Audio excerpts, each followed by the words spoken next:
வணக்கம். அமரர் கல்கி அவர்களின் பார்த்திபன் கனவு 2ஆம் பாகம். அத்தியாயம் 1. சிவனடியார். பொழுது புலர இன்னும் அரைஜாம பொழுது இருக்கும். கீழ்வானத்தில் காலை பிரியும் விடிவெள்ளியும் அருகருகே ஒளிர்ந்து கொண்டிருந்தன. உச்சி வானத்தில் வைரங்களை வாரி இறைத்தது போல் நட்சத்திரங்கள் பிரகாசித்தன. வடக்கே சப்தரிஷி மண்டலம் அலங்கார கோலம் போட்டது போல காட்சியளித்தது. தெற்கு மூலையில் சுவாமி நட்சத்திரம் விசேஷ சோபையுடன் தனி அரசு புரிந்தது. அந்த மனோகரமான அதிகாலை நேரத்தில் காவேரி பிரவாகத்தின் ஹோ என்ற சத்தத்தை தவிர வேறு சத்தம் ஒன்றுமே இல்லை.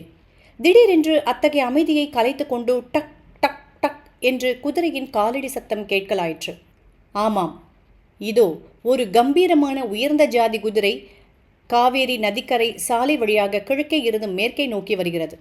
அது விரைந்து ஓடி வரவில்லை, சாதாரண நடையில் தான் வருகிறது. அந்த குதிரை மீது ஆஜானுபாகுவான ஒரு வீரன் அமர்ந்திருக்கிறான். போதிய வெளிச்சம் இல்லாமையால் அவன் யார், எப்படிப்பட்டவன் என்று அறிந்து கொள்ளும்படி அங்க அடையாளங்கள் ஒன்றும் தெரியவில்லை. நெடுந்தூரம் விரைந்து ஓடிவந்த அக்குதிரையை இனிமேலும் விரட்ட வேண்டாம் என்று அவ்வீரன் அதை மெதுவாக நடத்தி வந்ததாக தோன்றியது. அவன் தான் சேர வேண்டிய இடத்துக்கு கிட்டத்தட்ட வந்துவிட்டதாகவும் காணப்பட்டது. அவனுக்கு வலது கைப்புறத்தில் காவேரி நதியில் பிரவாகம், இடப்புறத்திலோ அடர்ந்த மரங்களும் புதர்களும் நிறைந்த காடாக தோன்றியது. வீரன் இடது புறத்தையே உற்று பார்த்து கொண்டு வந்தான். ஓரிடத்துக்கு வந்ததும் குதிரையை இடதுபுறமாக திருப்பினான். குதிரையும் அந்த இடத்தில் திரும்பி பார்க்க பழக்கப்பட்டது போல அனாயசமாக செடி கொடிகள் அடர்ந்த காட்டுக்குள் புகுந்து சென்றது. கவனித்து பார்த்தால் அந்த இடத்தில் ஒரு குறுகிய ஒற்றையடி பாதை போவது தெரியவரும். அந்த பாதை வழியாக குதிரை மிகவும் சிரமப்பட்டு கொண்டுதான் சென்றது. 2 பக்கங்களிலும் நெருங்கி வளர்ந்திருந்த புதர்களும் கொடிகளும் மேலே கவிழ்ந்திருந்த மரக்கிளைகளும் குதிரை எளிதில் போக முடியாதபடி செய்தன. குதிரை மீதிருந்த வீரனோ அடிக்கடி குனிந்தும் வளைந்து கொடுத்தும், சில சமயம் குதிரையின் முதுகோடு முதுகாய் படுத்து கொண்டும் மரக்கிளைகளினால் கீழே தள்ளப்படாமல் தப்பிக்க வேண்டியதாயிருந்தது. இத்தகைய பாதை வழியாக கொஞ்ச தூரம் சென்ற பிறகு திடீரென்று சிறிது இடைவெளியும் ஒரு சிறு கோவிலும் தென்பட்டன. கோவிலுக்கு எதிரே பிரம்மாண்டமான யானை, குதிரை முதலிய வாகனங்கள் நின்றதை பார்த்தால் அது ஐயனார் கோவிலாக இருக்க வேண்டும் என்று ஊகிக்கலாம். வேண்டுதலுக்காக பக்தர்கள் செய்து வைத்த அந்த மண் யானை குதிரைகளில் சில வெகு பழமையானவை, சில புத்தம் புதியவை. அவற்றின் மீது பூசிய வர்ணம் இன்னும் புதுமை அழியாமல் இருந்தது. பலிபீடம், துவஜஸ்தம்பம் முதலியவையும் அங்கு காணப்பட்டன. கீழ்வானம் வெளுத்து பலபலவென்று பொழுது விடியும் சமயத்தில் மேற்சொன்ன வீரன் குதிரையின் மீது அங்கே வந்து சேர்ந்தான்.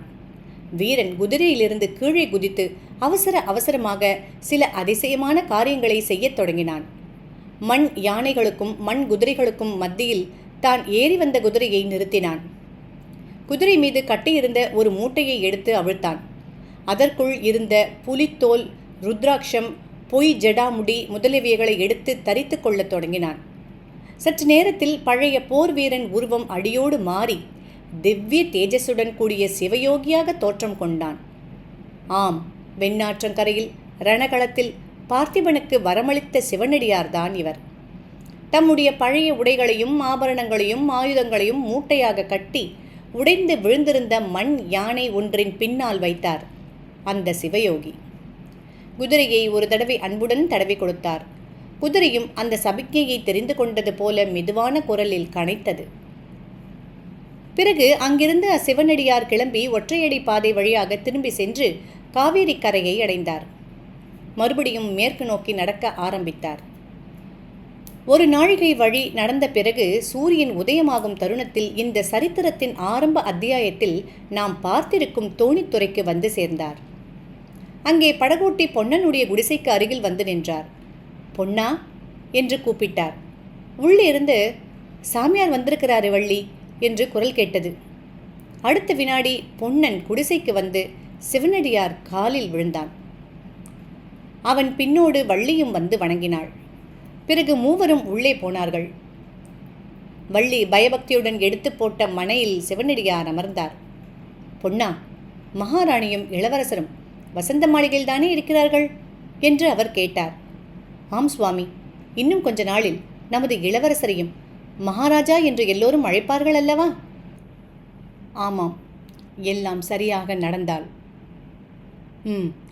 உடனே போய் அவர்களை அழைத்து கொண்டு வா என்றார் சிவனடியார். இதோ போகிறேன். வள்ளி, சாமியாரை கவனித்துக்கொள் என்று சொல்லிவிட்டு பொன்னன் வெளியேறினான். சிறிது நேரத்துக்கெல்லாம் படகு தண்ணீரில் போகும் சலசலப்பு சத்தம் கேட்கத் தொடங்கியது. இதோடு இந்த அத்தியாயம் முடிவுற்றது.